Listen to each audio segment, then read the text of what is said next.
Hey guys, Jess with Peekaboo Wreath. We are working on our orange and blue football wreath with this bow today.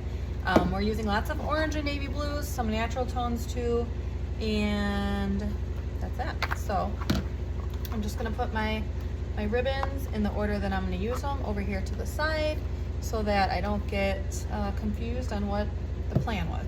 So I'm starting off with this really pretty tiger's ribbon with the orange and blue. I always use a Bodabra to make my wreaths, or my bows, excuse me. And then I have a pipe cleaner that is the same color that I used on the rest of my wreath.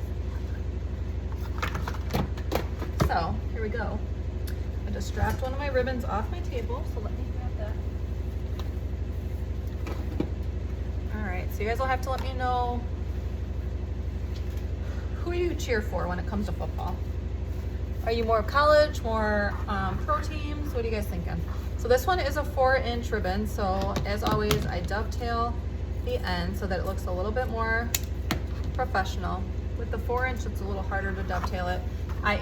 This is a directional ribbon, which means that the words go one way. So if you make it the normal way that I make my bows, where I'm twisting it and putting it on the other side, half of the wreath half the bow would be upside down. So I do have to build this section of the bow, or this layer of the bow, in my hand so that I make sure that it's going the right way, and then I'll set it down in the Bodabra and then build the rest of the bow that way. So I'm spreading it out here, and then I'm just gathering it here, making sure that the tails go down, because that's the way that I make them. This is about 5 inches. Let's see. Yep, 5 inches. And see how like this has already got twisted and now it's showing the tigers upside down. So I flip it this way so that I make sure that when I'm building it, it is, all the words are going the right way. Because nobody wants a bow where half the words are going the wrong direction. And no thank you.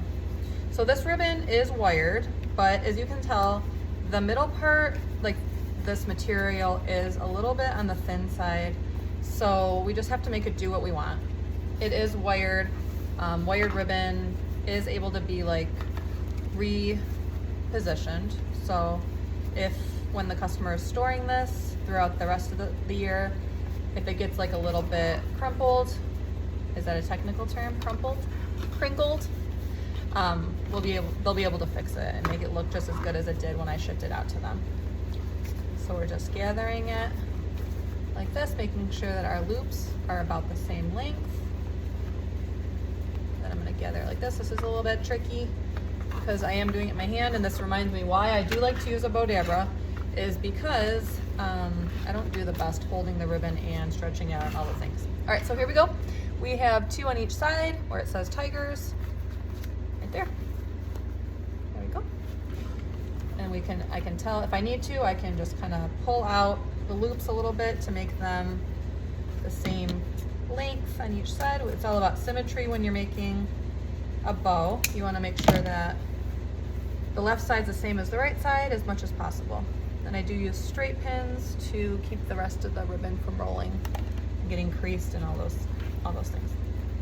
I'm going to dovetail this side while it's on my mind, so it's just one less thing that I have to go back and do. And then we're going to go on to the next ribbon in our bow. So most of my bows I follow the same pattern of like 2, and then the next layer will be 1, 2, 1, 2, 1, because it allows me to be able to see all of the patterns on all of the different layers of the bow. And I am putting thought into each of those, and I'm putting money, obviously materials, into each layer. So this is a 2.5 inch, just a basic burlap. When I think of football, I think of like different brown tones. So I always think burlap is a good choice to use. I like them in most of my wreaths, but just in general, looks nice and natural. When I cut that tail, I make it a little bit shorter than the one underneath it, so that when the bow is displayed on the wreath, you can see the different designs in the tail as well.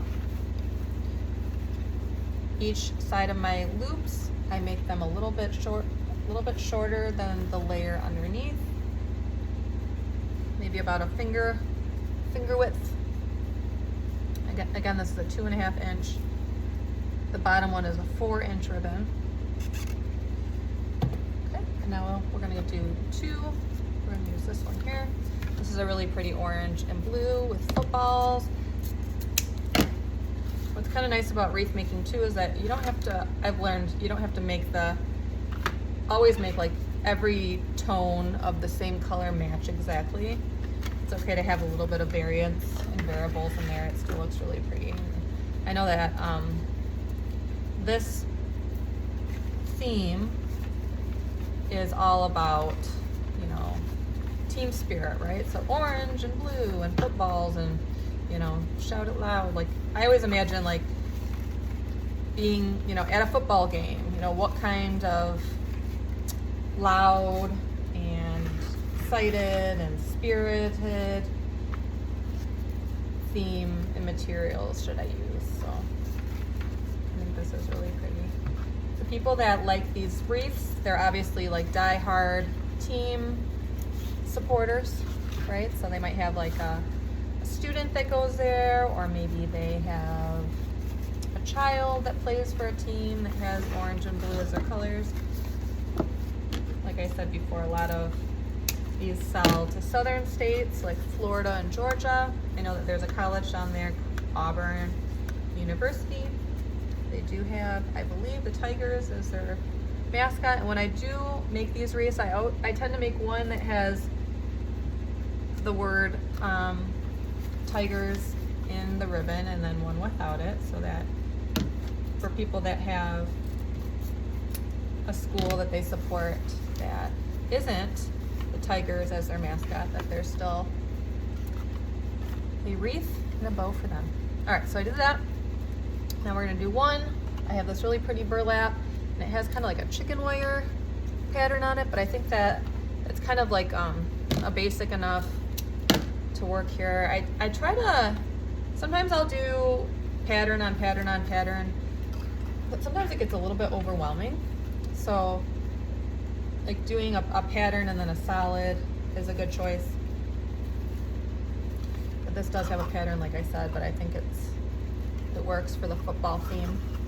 I'm only doing one loop on each side. This is 1.5 inch width ribbon.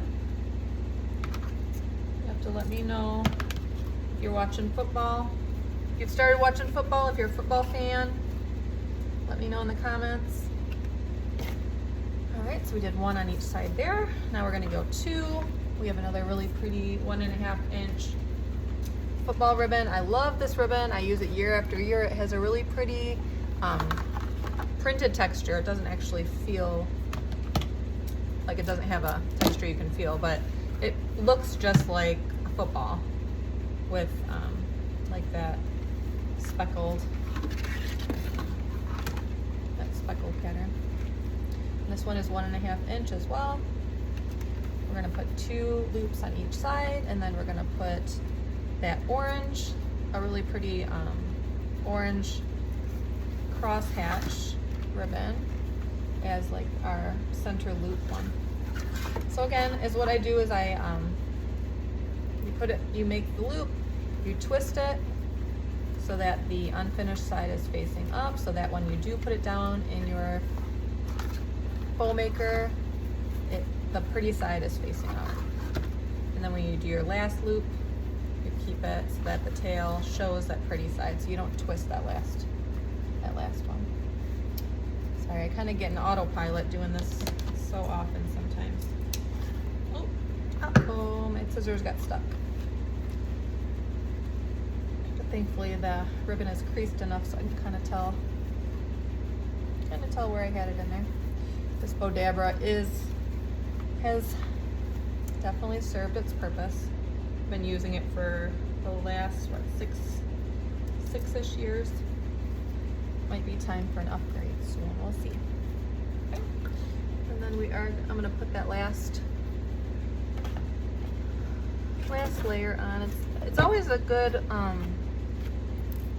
idea, in my opinion, So I just kind of measure out how long the tail is, and then I double it, and then I add a little bit of length, because what I'm going to be doing is just adding it on the top as to cover up the pipe cleaner. So you just dovetail it, I fold it in half, I gather it a little bit like this, and then I twist one of the tails so that both of the pretty sides are up, and then I just put it right on top.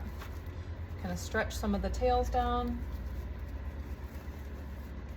Make sure my loops are looking pretty much even. And then I'll take the pipe cleaner, I'll fold it a little bit in half like this, and then I'll gather all of my layers in my hand, trying to make sure that nothing unravels, and then I put my finger right there in the middle. Then I'll take my pipe cleaner, move my thumb a smidge, and then I'll gather all of the layers as tightly as I can. Give that pipe cleaner maybe 5 or 6 twists. It'll look like this in the back. There's a short little piece here. I just twist it around a little bit like that. Move all my stuff out of the way. And our bow is done. So then I just take this and I move all the tails down so that they are where they're supposed to be in the order that I place them in there. When you tighten up with the pipe cleaner, it does what it's supposed to, where it kind of puckers all the ribbons so that it's nice and perky, a nice and perky bow. So it'll look like this, and then you just go through, open up all your loops, put them in the right order. And at this stage, if you see that any of your loops are not even, then you can kind of pull on one of them to make the other one shorter. And with that bump, it allowed me to cover up the pipe cleaner. I don't like the look of any pipe cleaners showing. I feel like, I know that pipe cleaners are used, but it's kind of like the mirage, I guess, or the hiding behind what's, the Wizard of Oz behind the door, I guess, right? So there we go. And we're all done. So there you go. Nice and pretty, nice and full, and ready to add onto our newest football wreath. So let me know what you think about that. Next time I see you, we will be adding the ribbon tails to our wreath, our embellishments, and then we'll be done. Thanks so much. Make sure you like, comment, subscribe for more content like this. Bye.